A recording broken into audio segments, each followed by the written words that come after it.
Ang akong sermon nga akong ihatag is basintro sa 1 Thessalonians 1 to 10. This is all about living as model believers in Christ. So, pag kinabuhi isip nga modelo, nga magtotoo diha kang Kristo. And so you become a model to all believers in Macedonia and Achaia. The Lord's message rang out from you. And not only in Macedonia and Achaia, your faith in God has become known everywhere. Therefore, we did not say anything about it. So, mauni ang istorya ni Paul noong ngadto sa mga believers sa Thessalonia. Ay nagtestimony po siya how the Macedonian believers and Achaean believers, mga Achaeans, pasidungog po niya nining kinabuhi sa mga Thessalonians nga nahimo gid silang model. What a beautiful commendation. Anay mo ingon nga tao nga model gid ka kayo, brad, no? So, unta makasinati punta ana. Now, sa atong forward diri is morning akong hatag og explanation. To become a model believers of Jesus Christ, we must demonstrate our way of life so that others may imitate us. As Christian di ay gikinahanglan nga atong i-demonstrate ang atong way of life. Dili pwede nga di na ta mahibalaan sa uban nga Kristohanon da ita. Tingali na uban masayon pero di ba nang dugayang panahon usa pa mibaluing Christian ka. So dili na mao. Because if we have to consider this, right after nga atong nadawat ang kaluwasan sa Ginoo, we have to live a life that is a good model before others. So, mauni, no? Tungod kay ingon niya, demonstrate our way of life so that others may imitate us. Okay? It is by faith, by love, and by endurance, which are inspired by hope in Christ. So, ang atong style diini is ang atong way of life, unya atong i-imitate, no? Na ma-imitate sa uban. Ang atong faith, ang atong love, ang atong endurance. So, naandi ay tayo mga dapat timuon nga dili itong pabaya lang, no? So, for without him, okay, sa maong istorya din is nahimo kining naga-inspire sa diya sa paglaom nga kang Kristo Jesus. For without him, without Christ, our way of life may not prosper. Scripture says, apart from me, we can do nothing. Tinuod man kanunay man nato ning dimension. The Thessalonian believers became known for being a model because they closely observed and followed how Paul and fellow workers live with them. Si Pablo o ang iyang co-workers nahimong modelo po sa mga Thessalonians. Mas maayo gid ning mopakita gid tag modeling life, no? Kay manundog man pud ang uban, no? In speech and in action. Okay? Sa pagsulti pa lang, bantayanan, di ba? No, bantayanan. Sa paglihok, bantayanan. Kaya careful tayo sa ating pamumuhay araw-araw. We need to be watchful, careful. Kailangan nga wala makasaway po. Mas mayo po nandito masawayan ba? Nindot na siya.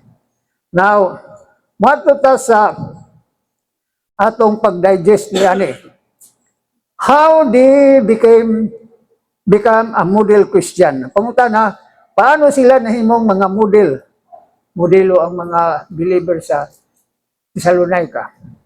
Number one, mato din They imitated Paul and the Lord. Mao ni ang sikreto sa ilang nga life.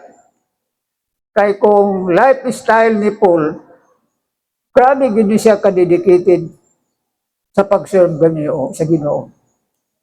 Kahit na ang daming problema, may persecutions, unsa pa man ang mga pagsulay sa iyang kinabuhi, yet nagpakita gud siya og dedication. Labi na sa mga believers during those days. Kay gani, ang mga Thessalonians, dili lang Thessalonia ha, daghang bang mga churches niya ito nga gihimong model yun si Paul. Gihimong model. Kay si Paul, usa ka magbubuhat sa Ginoo nga mo sakripisyo para sa uban, para sa tanan. Unya apil na ang Ginoo. Nihimo nilang model ang Ginoo. Paano? Naging model ang Lord because of His words. Kay ang iyang pulong, mao man gyud guide, mao man gyud nagtudlo sa tuang nga ma-motivate kita sa life nga haom kayo sa kagustuhan sa Ginoo.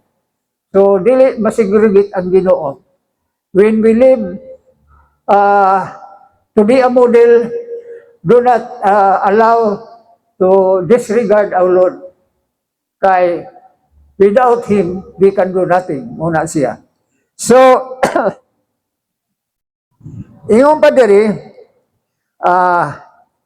you become sa verse 6, ingon diri, sa mahong chapter 1, sa verse 6, you become imitators of us and of the Lord. In spite of severe sufferings, you welcome the message with joy given by the Holy Spirit. So, gi-imitate nila, no? Si Pablo ang Ginoo. Because ingon diri, you become imitators of us and of the Lord. In spite of severe sufferings. Kay si Pablo sa una, he was really persecuted. Kay grabe man po siyang nag-serve sa Ginoo. And then, ang mga Thessalonians siyang giingnan, nga welcome the message with joy given by the Holy Spirit. So, inspirado ang mga Thessalonians na ang word na ilang nadungog, ilang gi-entertain, gi-internalize through the help of the Holy Spirit. Amo ni bitaha. Kaya kung receptive tayo sa mga salita ng Panginoon, the Holy Spirit will not allow us na wala tayong may baluan.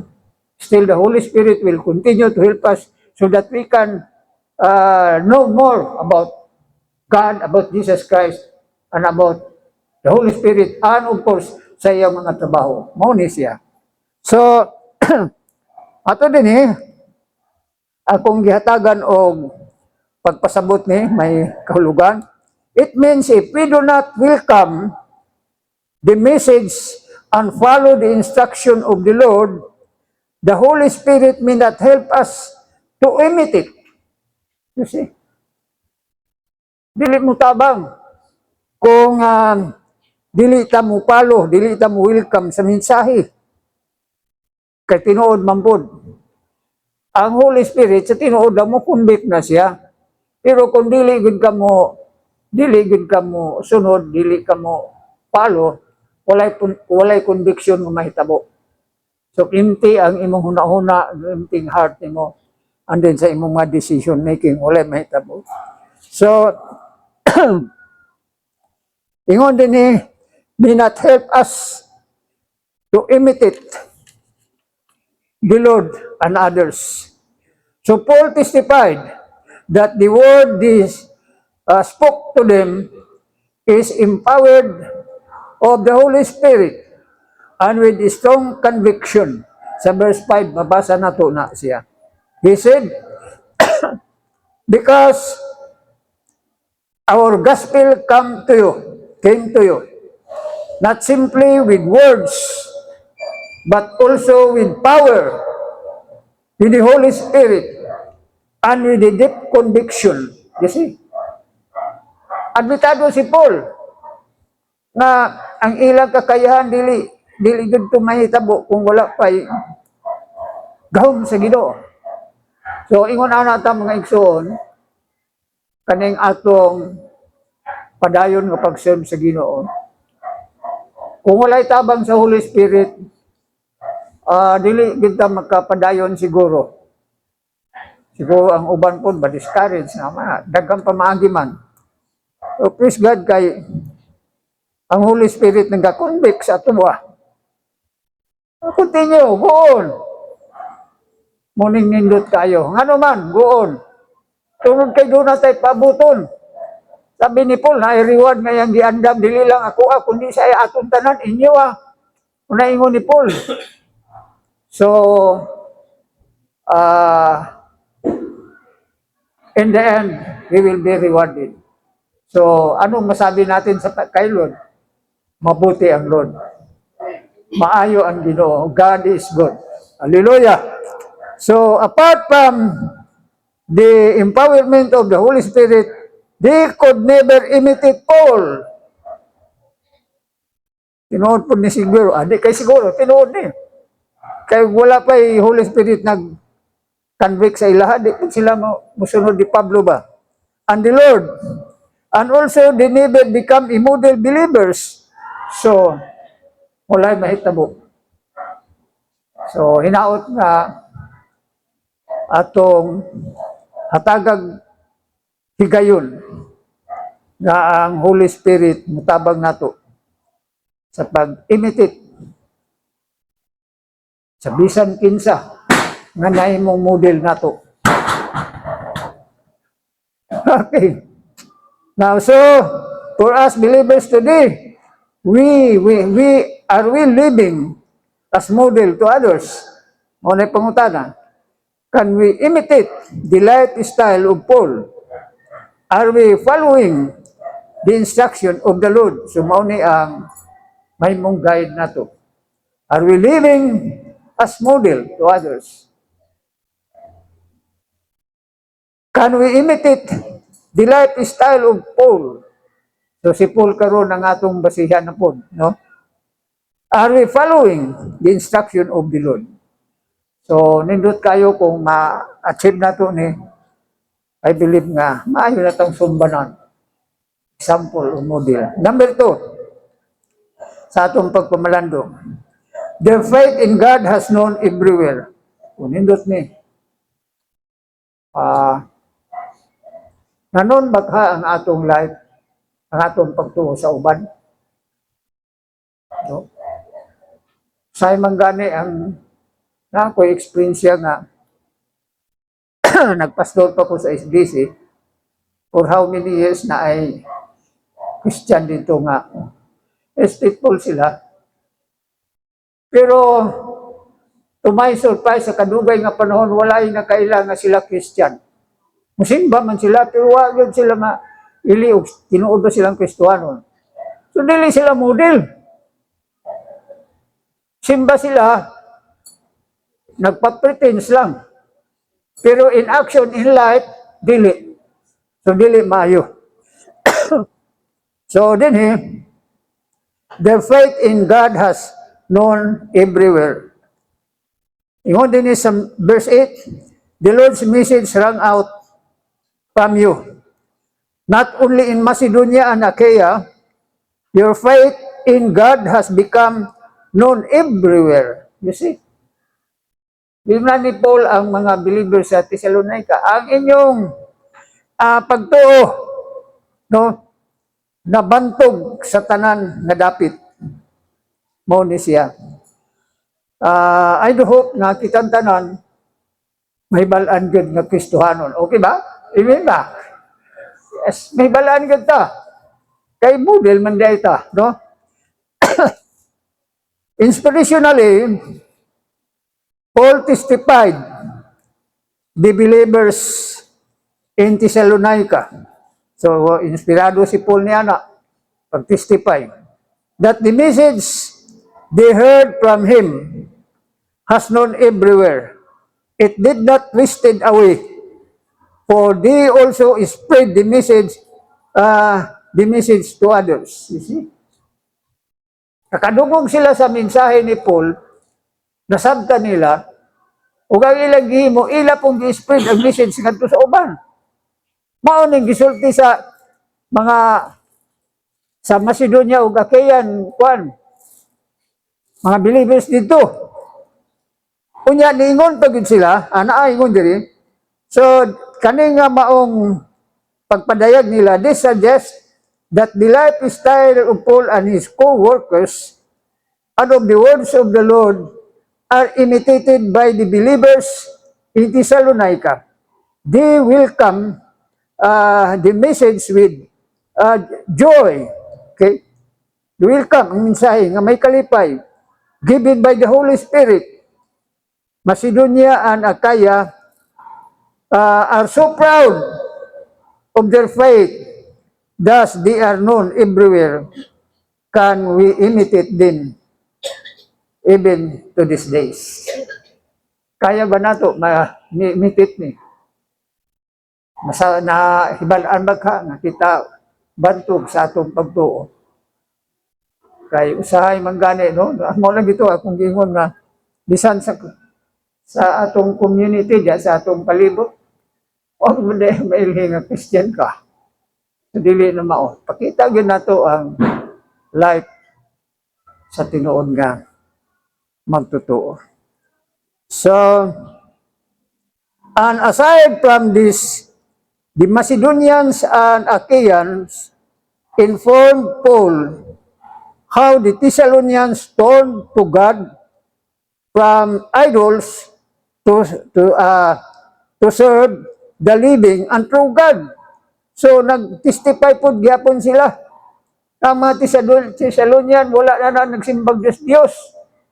Nangalagad na sila. Wala na magsimba, hinoon dito na nagsimba sa living God. Na ano bang mga Diyos-Diyosan natin sa ngayon? Ang dami, no? So dapat maiwasan yun. Para may mga tao nga ma-convince to believe God. O kita mahimong blessing po sa ilaha. So, this was made possible because the message they heard was from God and inspired by the Holy Spirit. So, yun yan eh. Pag na-inspired sa Holy Spirit, in other words, they never returned to their idols, their idolatrous life. Yes, wa na sila babalik sa pagka-idolatrous. No?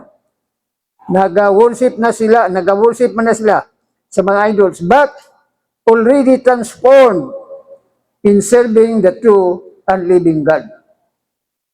So, nindot na ni kayo. Ano bang nagay transformation mahitabo, no? Sa atong life. So, this was made possible because the message they heard was from God and inspired by the Holy Spirit. The Thessalonians are really faithful, living themselves by example. So, maayo gud ilang life ngadto. O unta po makasundog po ta sa ilaha. Kay maayo man po nang doon na po'y ma-bless, no? Yan doon na po'y ma-appreciate. Di ka na sila siya kung ano ay lagi na siyang tao. Yan na po'y uban mo yung Christian mong na. Uy, dako na kay dumog na to man, no? Faithful mong sa Ginoo. So, may appreciate ta. So, the Thessalonians are really faithful, living themselves by example. Thus, they became model before others and everywhere else. This is the kind of life we ought to show to others. So, ang atong pagka-model ng Christian, ato gining ipadayag sa uban. Hindi ta magtago-tago sa atong identity kay say madlok man ta. Adlok ta. Maulaw po. May po uban siguro maulaw po na mailan. So dili kita dapat maulaw ba? Ayaw nga ito ikaulaw na, ato ikaulaw ang Ginoo.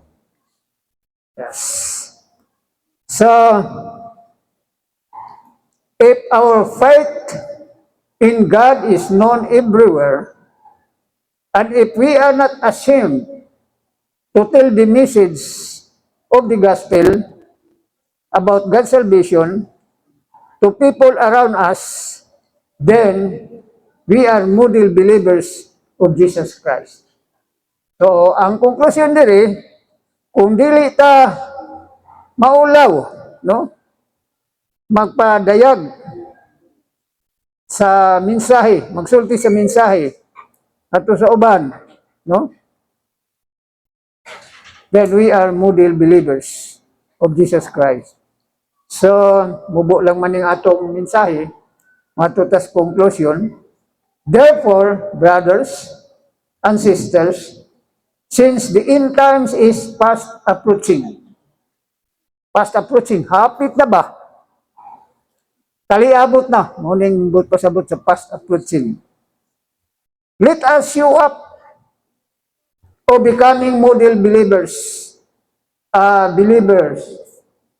like the Thessalonians. Muna ang dapat natong himuon.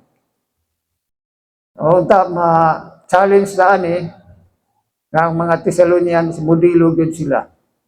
No? Dagang pang mga ginahimo sila nga naging modelo. Ila pang gitagad si Paul. Gi-entertain nila si Paul o ang iyang co-workers. No? Ilang gitabangan. Tumodel kayo. How I wish na we will do the same. No? We will do the same as Christians. Karong panahon na, we need to hurry up the work being assigned to us so that in the end, natay mapaabot. Now, really, the Thessalonians are model, no? Believers. Na ako'y pangutana. Are we believers? Are we model believers today? Modelo ba ta? So I do hope na ang atong lifestyle is i-maintain lang ang biblical godly way para walay makasaway nato. Kay bisan og unsaon natong pakita nga kita Christian kung naay mali, naay mga pagkukulang, adi gyapon ta mahimong model. What God wants, what God requires us to become a model, it should be a life, but that is beyond reproach. It is a life beyond reproach. Madili masawayan. So I do hope nga itong ma-internalize ang maong mensahe.